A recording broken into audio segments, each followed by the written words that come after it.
पहिल्या प्रथम मी आपल्या सर्वांना धन्यवाद देतो आणि अभिनंदन तर करतो.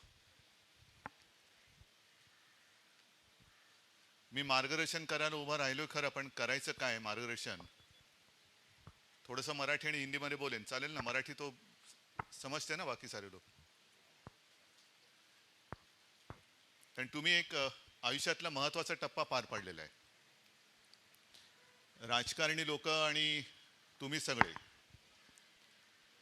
प्रयत्न प्रयत्न प्रयत्न करी काही चुकत नसतात. आणि आपल्या मराठीमध्येच एक म्हण आहे, प्रयत्नांती परमेश्वर. मी असं म्हणेन की तुम्ही आत्ता ज्या एका पायरीवरती आहात, अजूनही परमेश्वर काही गाठलाय किंवा दिसलाय असं समजू नका. आता खरी परीक्षा आपली सुरू झाली, आता खरी वाटचाल तुमची सुरू झाली. आणि एका गोष्टीचा अभिमान नक्की आहे, जो मलाही आणि तुम्हालाही असला पाहिजे, की पुढच्या परीक्षेला तुम्ही नक्कीच यशस्वी होऊ शकता. हा आत्मविश्वास तुम्हाला या परीक्षेने दिलेला आहे. काफ़ी सारी चीज़ें मैं भी सीख रहा था, आप सारे लोग अपनी अपनी बातें बता रहे थे. एक सेल्फ कॉन्फिडेंस की बात आपने कही, जरूर. और यही मैं कहना चाहता हूँ, कहना चाहता था. और ये चीज़ मेरे पिताजी हमेशा कहा करते थे कि अगर आप में सेल्फ कॉन्फिडेंस है तो कोई डरने की आवश्यकता नहीं. कहीं भी जाइए आप, आपण यशस्वी होणारच. यशस्वी मी होणारच, हा एक आत्मविश्वास आहे ना, तो महत्त्वाचा आहे. हां, बाकी अटेम्प्ट हा एक भाग झाला. तुम्ही तर नशीबवान आहात की तुम्ही 1 2 3 एकदा तुम्ही पास झालात कि अब कोई रुकावट आपके बीच में आने वाले नहीं है.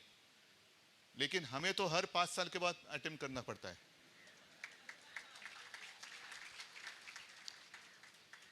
हमारी परीक्षा काफ़ी कठीण होती है. तुमच्याकडे मार्क देणारे एक असतात, आमच्याकडे मार्क देणारे हजारो लाखो असतात. तुमचा पेपर एकदा जो काय असतो, इंटरव्ह्यू घेणारे एक असतात, आमचे तर लाखोच्या संख्येत असतात. आणि दरवर्षी दर 5 वर्षांनी आणखीन भर पडत असते. तर हा एक जो अनुभव आहे तो फार महत्त्वाचा आहे.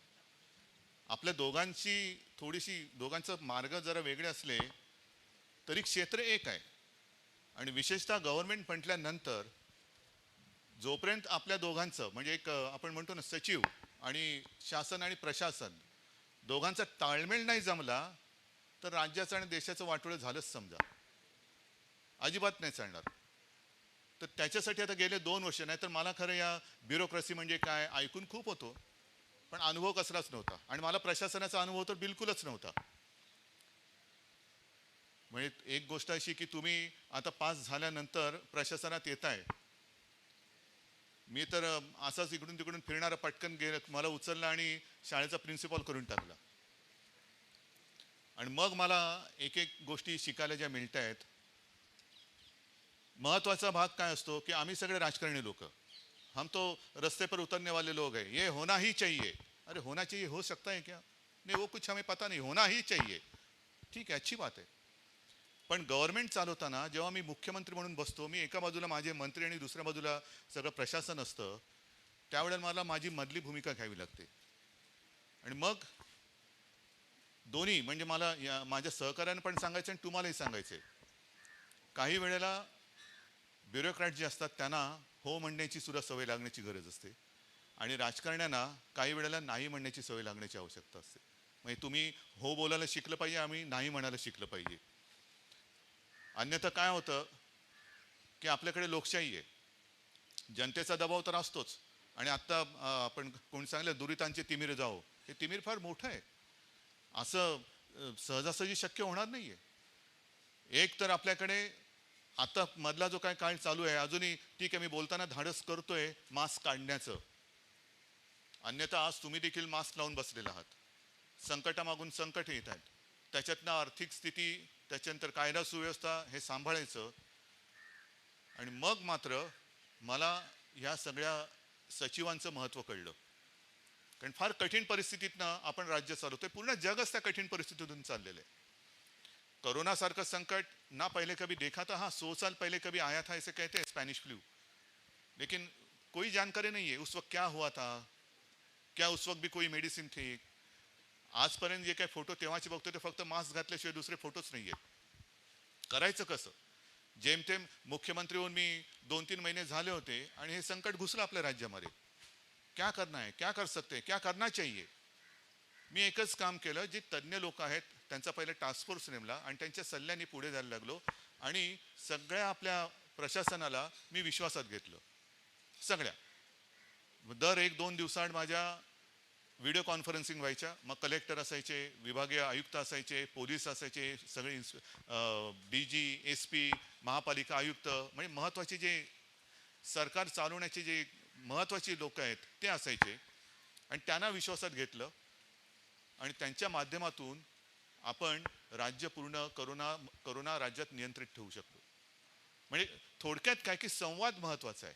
जे मी पहिल्यांदा सांगितलं की शासन आणि प्रशासन याच्यातला संवाद हा फार महत्त्वाचा आहे आणि तो संवाद जर का नसेल तर काहीच होऊ शकत नाही. वाद कुठेही होऊ शकतो, तो आमच्या राजकारण्याच्या रक्तातच भिनलेला आहे. वाद घातल्याशिवाय राजकारणच होऊ शकत नाही. पण वादाच्या पलीकडे जाऊन संवाद आणि तोही आपल्या दोघांमध्ये असणं हे फार महत्त्वाचं आहे. विजय कदमना मी खास धन्यवाद देतो की मला पण लक्षात नाही राहिलं 21 वर्ष झाली. 21 वर्ष झाली ही अकॅडमी सुरू करून. आणि तेव्हा एक चित्र असं होतं की आता तुमचं स्वप्न हे तुम्ही संपूर्ण देशात आपल्या महाराष्ट्रातला विद्यार्थी नंबर 1 आला पाहिजे हे आपलं स्वप्न आहे. पण हे सगळे आलेले आपलेच आहेत. कोण बिहारचं आहे, कोण केरळाचं असेल, कोण कुठून असेल. शेवटी एक देश म्हटल्यानंतर आपण सगळे एकच आहोत. आपण एकच आहोत, त्याच्यात कुठेही उसमें कोई फरक नाही होना चाहिए. पण ही स्पर्धा कशी आहे ह्याला मी हेल्दी कॉम्पिटिशन म्हणतो. एक कॉम्पिटिशन, एक जेलसी की बात होती है, वो कॉम्पिटिशन नहीं. जलन होती है, पेट में जलन, आंखों में ये वो, सीने में जलन, आंखों में तूफान वगैरे काय होतं ना. अरे ऍसिडिटी झाली असेल तर भाग वेगळा आहे. पण ही ऍसिडिटीची स्पर्धा नकोय मला. मला एक हेल्दी कॉम्पिटिशन पाहिजे. आणि ती कॉम्पिटिशन कशी की तुझ्यापेक्षा मी जास्त चांगलं परफॉर्म करीन आणि ते करताना राज्यामध्ये नंबर 1 आला, चांगली गोष्ट आहे. देशात नंबर 1 आला, अप्रतिम गोष्ट आहे. पण तुम्ही कुठेही जाल तिथे जर का सर्वोत्तम काम केलं तर ते काम केवळ राज्यापुरतं मर्यादित राहणार नाही, गावापुरतं मर्यादित राहणार नाही, देशाहीपुरतं मर्यादित राहणार नाही. तर सगळ्यांनी मिळून चांगलं काम केलं तर संपूर्ण दुनियेत आपला देश नंबर 1 होऊ शकतो आणि ते आपलं स्वप्न असलं पाहिजे. मग कोणी म्हटलं की अरे हिंदुस्तान क्या बात आहे.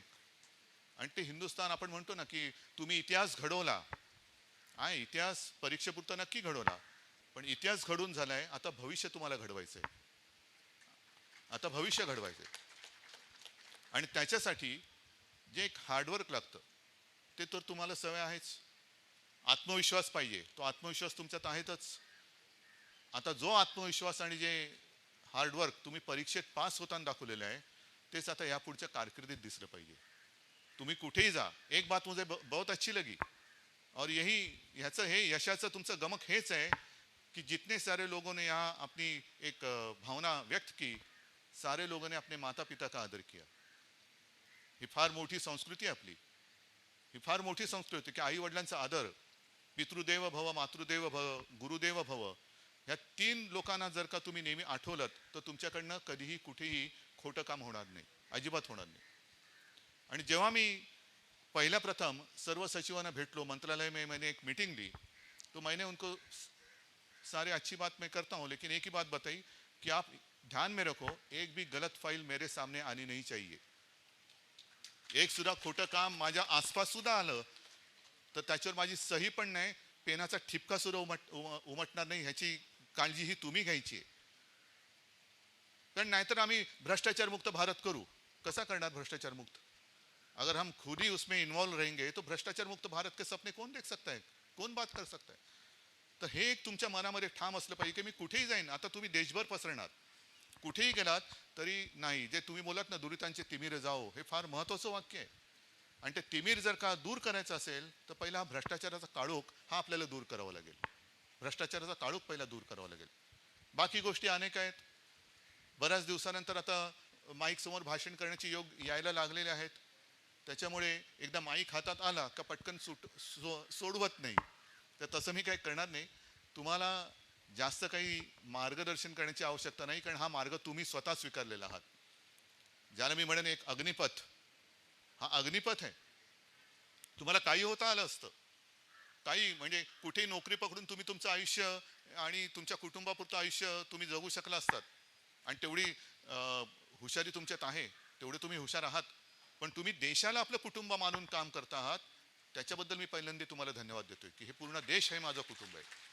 आणि मग मी करोनाच्या काळात एक स्लोगन दिली होती. कल्पना आहे काय? माझे कुटुंब माझी जबाबदारी. माझे कुटुंब माझी जवाबदारी, मतलब मेरा परिवार मेरी जिम्मेदारी. तो अब पूरा देश आपका परिवार है और उसकी जिम्मेदारी आपके ऊपर है, आपके ऊपर. और इसलिए मी म्हणजे तुम्हाला असं वाटत असेल की मुख्यमंत्र्यांनी बोलवलं म्हणजे खूप काहीतरी मोठं केलं. नाही, मला आज स्वतःला एक समाधान आहे की या माझ्या हिऱ्या मोत्यांना मी आज बोलवू शकलो आणि माझ्या विनंतीचा मान ठेवून तुम्ही इकडे आलात. मी तुम्हाला खूप शुभेच्छा देतो. आणि ज्यांचे ज्यांचे माता पिता इथे आलेले आहेत त्यांना मी सांगतो की तुम्ही खरंच धन्य आहात. तुम्ही फार मोठं योगदान देशाच्या जडणघडणीमध्ये देत आहात. आणि ज्या वेळेला हे सगळे आपापल्या कामावरती रुजू होतील मग ही तुमची जबाबदारी आहे की नेहमी मी एखादी गोष्ट करतोय, माझ्या आईबाबांना काय वाटेल हे एक लक्षात ठेवा. कि अरे मैं जो अभी करने जा रहा हूँ मेरे माता पिता क्या सोचेंगे, मुझे आशीर्वाद देंगे या डांटेंगे. बस इतना ध्यान में रखो और आगे जाओ. सगळ्यांना शुभेच्छा देतो. पुन्हा एकदा धन्यवाद. जय हिंद, जय महाराष्ट्र.